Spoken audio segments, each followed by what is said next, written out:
नमस्कार मित्रमैत्रिणींनो, माझ्या यूट्यूब चॅनलमध्ये तुमचं स्वागत आहे. मंडळी, माझ्या लहानपणापासून एक गोष्ट मी ऐकली आहे. मोठं कपाळ म्हणजे भाग्यवान व्यक्ती. कपाळ म्हणजे मोठं नशीब आणि माझी खात्री आहे हे सुद्धा तुम्ही ऐकलं असेल. पण हे खरं नुसतं म्हणायचंय म्हणून असतं, की यामागे खरंच काही शास्त्र आणि लॉजिक आहे का? चला बघूया. आपल्याकडे एक जुना समज आहे, कपाळ मोठं म्हणजे नशीब मोठं. अनेकदा ज्यांचं मोठं रुंद असं कपाळ असतं त्यांना थट्टेने किंवा कौतुकाने सुद्धा भाग्यवान म्हटलं जातं. पण खरंच म्हणजे शारीरिक ठेवण जी आहे आणि नशीब यांचा काही संबंध असतो का? हा प्रश्न बऱ्याचदा आपल्याला पडतो, नाही का? प्राचीन भारतीय सामुद्रिक शास्त्रात मानवी शरीराच्या ठेवणीवरून त्याच्या स्वभावाचा आणि भविष्याचा वेध घेतला जातो. आता मोठं कपाळ काय सुचवतं यावर या शास्त्रात दिलेली माहिती रंजक आहे. सामुद्रिक शास्त्रानुसार माणसाचा चेहरा हा त्याच्या व्यक्तिमत्त्वाचा आरसा असतो आणि कपाळसुद्धा चेहऱ्याचा एक भाग, नाही का? त्यामुळेच ते भाग्याचं प्रवेशद्वार मानलं जातं. कसं बरं? म्हणजे याला काही लॉजिक आहे का? याच्या मागे काही तर्क आहे? तर त्या सामुद्रिक शास्त्रात असं सांगण्यात आलंय, की मोठं कपाळ म्हणजे उत्तम बुद्धिमत्ता आणि निर्णय क्षमता.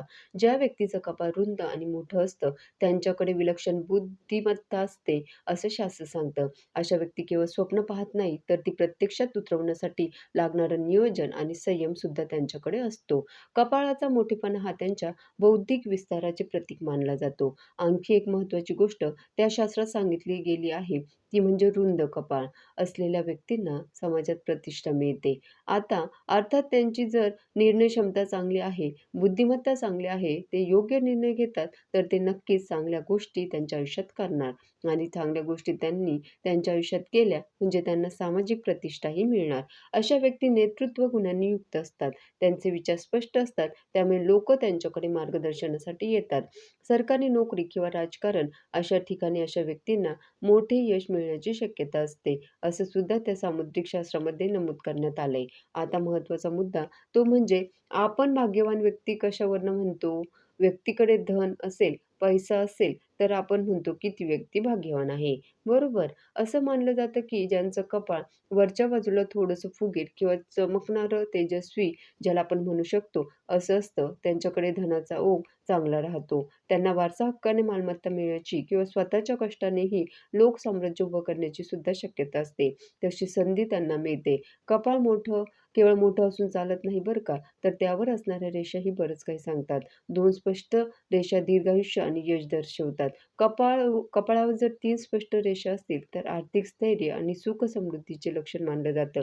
तुटक रेषा असतील, तर आयुष्यात चढ-उतार किंवा संघर्षाचा संकेतही देऊ पाहतात. आता वास्तविकता काय आहे?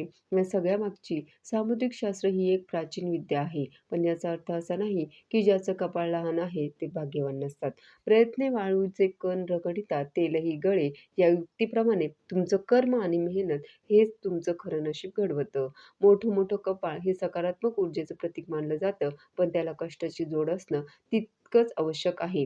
एखाद्याचं मोठं आणि रुंद कपाळ आणि तो मात्र देरेहरी खाटल्यावरी म्हणतोय, तर त्याचं कपाळ मोठं असून काय उपयोग? शेवटी कर्तृत्व तर माणसाला गाजवावंच लागतं. हो, आपण म्हणू शकतो की या शास्त्रामध्ये असं सांगितलंय, जर एखाद्याचं कपाळ मोठं असेल, रुंद असेल, तर त्याला चांगल्या संधी मिळू शकतात.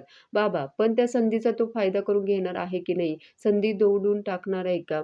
मग हे मात्र त्या व्यक्तीच्या हातातच आहे, नाही का? नाहीतर देव देतं आणि कर्म नेतं अशी कितीतरी उदाहरणं आपण आपल्या रोजच्या आयुष्यात बघतो, की एखाद्या व्यक्तीला वाड-वडिलांकडून भरपूर संपत्ती मिळते, पण त्या संपत्तीत वाढ करण्याऐवजी ती व्यक्ती स्वतःच्या कर्माने ती संपत्ती नष्ट करते. मग आपण म्हणतो, की "अरे, याचा जन्म सोन्याचा चमचा तोंडात घेऊन झाला होता. याच्या जन्माच्या वेळी फार श्रीमंती होती याच्या घरात, पण आता बघा याला काही कर्तृत्व गाजवता आलं नाही आणि वाड-वडिलांची संपत्तीसुद्धा याने कर्जबाजारी होऊन बुडवली." थोडक्यात काय? ग्रहांचं पाठबळ त्याचबरोबर नशिबाचं पाठबळ तुमच्या मागे कितीही असलं, पण तुमची जर कर्म चांगली नसतील, तर मात्र तुमच्या आयुष्यात येणाऱ्या चांगल्या संधी सुद्धा तुम्ही दवडता. आणि याउलट जर तुमच्याकडे आयुष्याकडे बघण्याचा एक सकारात्मक दृष्टिकोन असेल, तर तुमच्या भोवती परिस्थिती कितीही प्रतिकूल असू द्या, कष्टाची असू द्या, तुम्ही त्यातनं तुमचं आयुष्य घडवता. भविष्य घडवता. कितीतरी हालाकीच्या परिस्थितीतून आलेले विद्यार्थी IAS, IPS ऑफिसर झाल्याचं आपण बघतो. कारण जरी त्यांच्या जन्मताच परिस्थिती प्रतिकूल असली, तरी त्यांनी हार मानली नाही आणि योग्य वेळी योग्य निर्णय घेऊन कष्ट आणि प्रयत्न करत गेले. अशाच परिस्थितीतून लोकांना यश मिळत असतं. म्हणजेच काय तर आयुष्याकडे बघण्याचा आपला दृष्टिकोन सकारात्मक हवा, चांगला हवा, संवेदनशील हवा. म्हणजेच त्यातून आपण एक उत्तम व्यक्ती म्हणून घडत असतो. मित्रांनो, लहानपणापासूनच ऐकलेलं हे वाक्य, मोठं कपाळ म्हणजे मोठं नशीबवान व्यक्ती, याबद्दलची माहिती तुम्हाला कशी वाटली? कमेंट करून नक्की सांगा. धन्यवाद.